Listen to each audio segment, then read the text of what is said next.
And joining me now with more is Republican Florida Congressman and member of the House Judiciary and the House Oversight and Reform Committees, Greg Steube. Sir, thank you for your time on this Sunday, a very busy Sunday at that.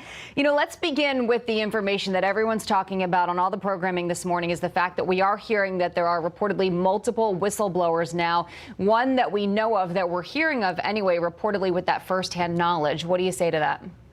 Well, I say the president made the transcript public to the American people. Any American or anyone, for that matter, that wants to read the transcript of the conversation between the president and the Ukrainian president can do that and judge for themselves whether they think there's anything that's in that transcript that's impeachable conduct. I certainly don't believe there's anything in that transcript that is impeachable conduct. There's no quid pro quo in that conversation. There's no cover up in that conversation. There's nothing that, in my opinion, the president can be impeached upon. What do you make of the timing of the whistleblower and perhaps multiple whistleblowers coming forward now?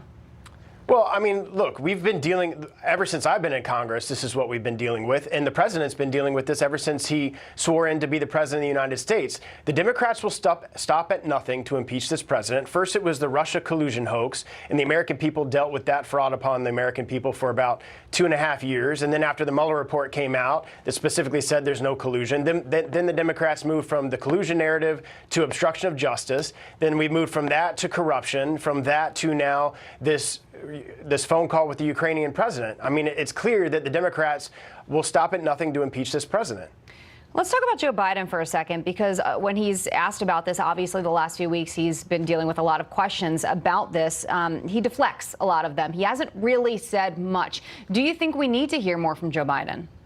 I think we need to investigate this information that we have. I mean, I don't have the evidence in front of me, but we know for a fact that his son was being paid $50,000 a month from a Ukrainian company to be on some board of an energy company, which he had no background or experience to have, and that the president, the former vice president, threatened that Ukraine wouldn't get $1 billion loan guarantee unless they fired the prosecutor who was investigating his son's company. I mean, I think that calls into serious question some crimes that may have been committed and should be investigated. I'm not sure if you heard all of the Rudy Giuliani interview earlier this morning, but he made mention a couple times of the fact that, you know, you hear from folks who say, you know, Hunter Biden says I didn't do anything wrong, and then all of a sudden it's like, okay, we believe you, the investigation stops. And then his point was, and then you have the president saying I didn't do anything wrong, but he doesn't get the same reaction.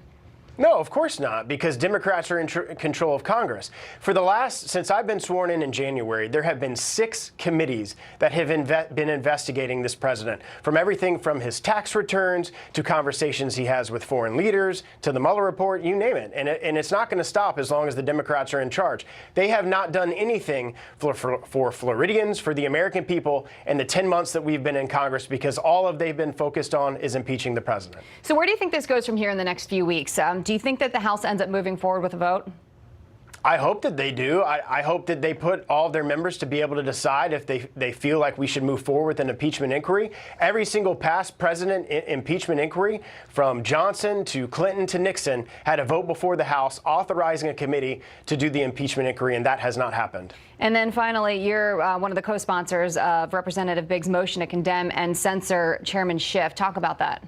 Chairman Schiff stood before his committee and completely misrepresented to the American people who were watching that, and then afterwards in the telecast, completely misrepresented what was in that transcript. And I absolutely believe that those comments should be censored. All right. Sir, thank you so much for joining us. Have a good day. Thanks for having me. You too.